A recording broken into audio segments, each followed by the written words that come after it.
hatred, mistrust, and all kinds of negative emotions. I believe as I talked about these emotions, I struck a chord in the hearts of many of you sitting here. Why?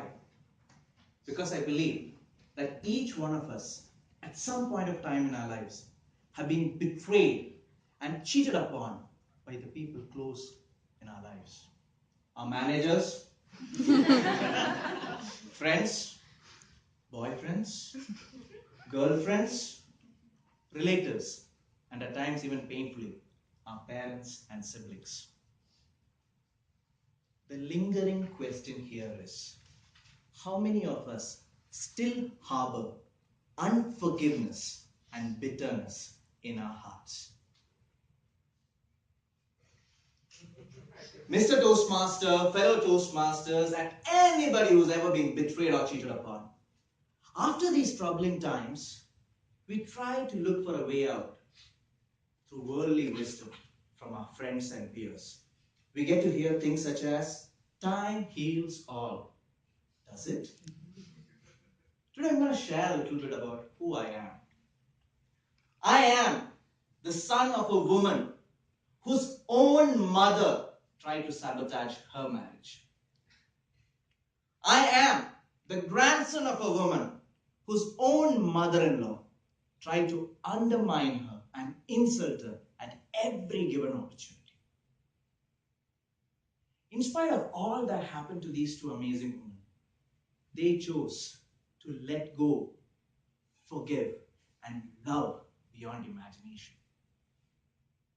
I stand in front of you and I believe that I am who I am today because of the loving example of these two amazing women. Today I'm going to share with you the story of one such amazing woman who left an impact on the timeline of history. Corrie ten Boom. Who was Corrie ten Boom? Corrie was an amazing watchmaker in the Netherlands who lived during the Second World War. Her father was a respected person who was compassionate, caring, and loving. It was in this environment that Corrie grew up, and her character was molded upon her father. Suddenly, World War II descended upon Netherlands, and the Nazis started rounding up Jewish prisoners. Corrie's father, being the person he was, chose to harbor these Jewish refugees at great personal risk to himself and his family. The resistance movement stepped in and even helped build a secret compartment inside the house of Corrie. Sadly though, a neighbor betrayed the entire family. The Nazi secret police descended upon like a pack of wolves. Corrie's parents chose to never betray them because he was loyal and courageous. It was a fateful decision because that was the last day Corrie got to see her father because he died in imprisonment. Corrie and her sister Betsy was taken through the different imprisonment camps of Germany and was subjected to brutal and inhumane physical and mental torture. It was a stark, desolate, cold, hopeless environment. But even in that, Corrie and her sister Betsy chose to become beacons of hope and love to their fellow prisoners. Sadly, Betsy could not take this torture and she passed away. In a few weeks, Corrie was released from prison. She was an emaciated, mere skeleton of her former self. This was the time for her to play the victim card. But Corrie was made of better stuff. She stepped out and helped the refugees. She helped the prisoners. But she went the extra mile in helping people like the ones who had betrayed her in the first place. Soon she was called to talk about this message of hope and love. She was even called to Germany. On a cold Sunday morning, She was talking about this message of hope and love in a church fell to the back.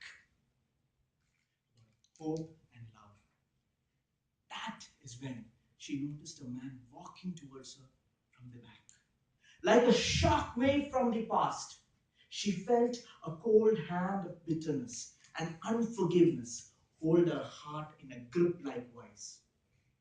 That man was the one who tortured Betsy. That man was her murderer. As the man came to the front, he looked at her and said, "Ma'am, what a beautiful message. I am a bad person. I was one of those prison guards you were talking about. Can you forgive me?" Corey was shaken to her core. How could she forgive the murderer of her sister? Then she thought about the message of hope and love. She closed her eyes and prayed, "Oh Lord, I can't do this by myself. Help me forgive this person." And slowly, she put her hands forward and forgave him. That was the moment when she felt the warmth of hope flooding her heart, the warmth of love flooding her heart, the warmth of forgiveness flooding her heart. Corey went on to make an impact on the timeline of history. My dear friends, in the words of the great humanitarian Mother Teresa, yesterday is gone, tomorrow has not yet come. All that we have is today.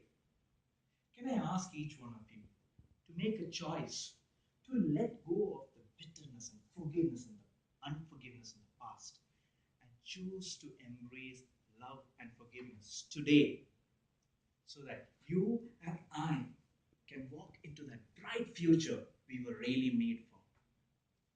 I have made a choice. Have you?